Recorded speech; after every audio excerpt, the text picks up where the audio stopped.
Good morning, students. Myself Pramod Sharma, continuing class 6 English reader lesson number 5. It is a new lesson for you. In last days I have completed up to chapter 4. Today I am starting a new lesson, The Violet. It is a beautiful poem written by Jane Taylor. In this poem, the poet is describing the beauty of a violet flower. Violet is a beautiful flower. तो first of all इसका central idea मैं आप लोगों को बता रहा हूँ. The poet says that the violet is a beautiful flower. यहाँ जो कवि है वो कहता है कि जो वॉयलेट है वो एक बहुत सुंदर फूल है. It is growing in A green and shady bed with its bent stock and hung head. It is growing, यह उग रहा है, इन ए ग्रीन एंड शेडी बेड. ये एक ऐसी बेड माने भूभाग पर उग रहा है जो हरा भरा है और छायादार है. विद इट्स बेंट स्टॉक, और इसकी जो स्टॉक है, तना है, वो बेंट है, झुका हुआ है. एंड हंग हेड, इसका जो हेड है, जो फ्लावर है, वो हंग हेड माने झुका हुआ है. It is spreading it's fragrance, और ये अपनी जो खुशबू है उसको फैला रहा है. It is satisfied with its surroundings, और ये जो फ्लावर है वो अपने आसपास के वातावरण से, सराउंडिंग से यह बड़ा सेटिस्फाइड है, संतुष्ट है. It is a symbol of modesty.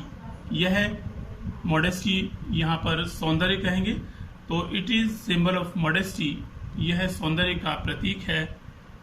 The poet wishes to learn a lesson of modesty from the flower. तो जो पोइट है वो यहाँ पर ये चाहता है कि इस फ्लावर से वह भी विनम्रता और सौंदर्य के भाव को सीखे.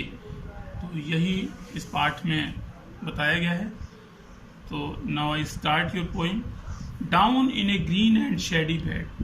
यहाँ कवि कहता है कि एक छायादार स्थान पर ए मॉडेस्ट वॉयलेट ग्रो, एक सुंदर वॉयलेट का जो फूल है वो उगा हुआ है. इट्स स्टॉक वाज बेंट, इसकी जो शाखा, इसका जो तना था वो झुका हुआ था, bent. It hung its head as if to hide from view, और इसने जो अपना हेड था, सर था, वो झुका रखा था, as if to hide from view.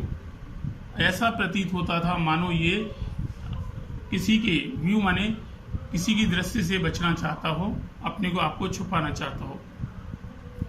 And yet it was a lovely flower, और इसके बाद भी यह एक बहुत सुंदर फूल था. Its colour bright and fair, इसके जो रंग थे वो काफ़ी ब्राइट, चमकीले थे और बहुत सुंदर थे. It might have grazed a rosy bower. It might have grazed, और इसे एक छायादार स्थान, जहाँ पर ये उगा हुआ था, ये एक छायादार स्थान था.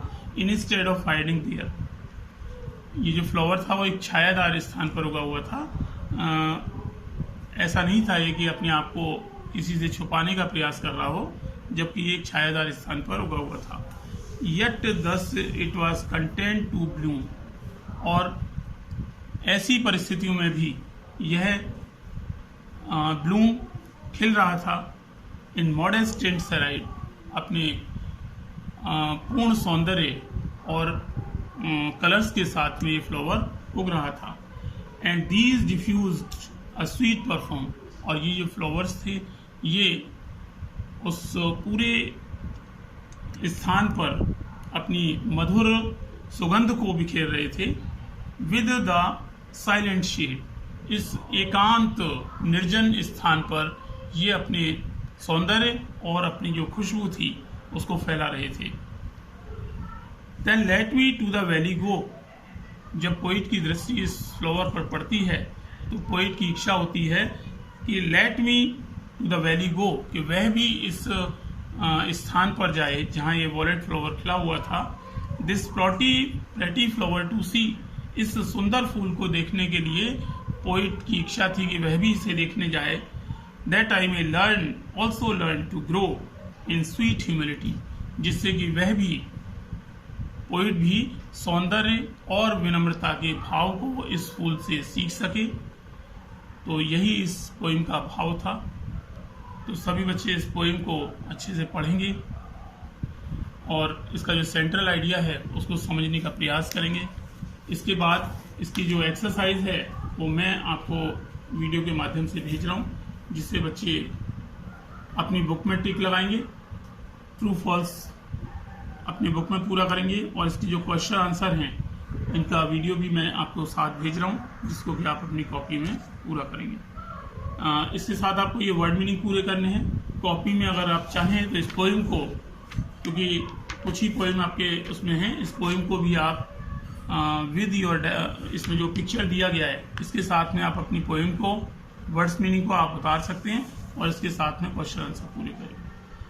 तो that's all today. Have a nice day.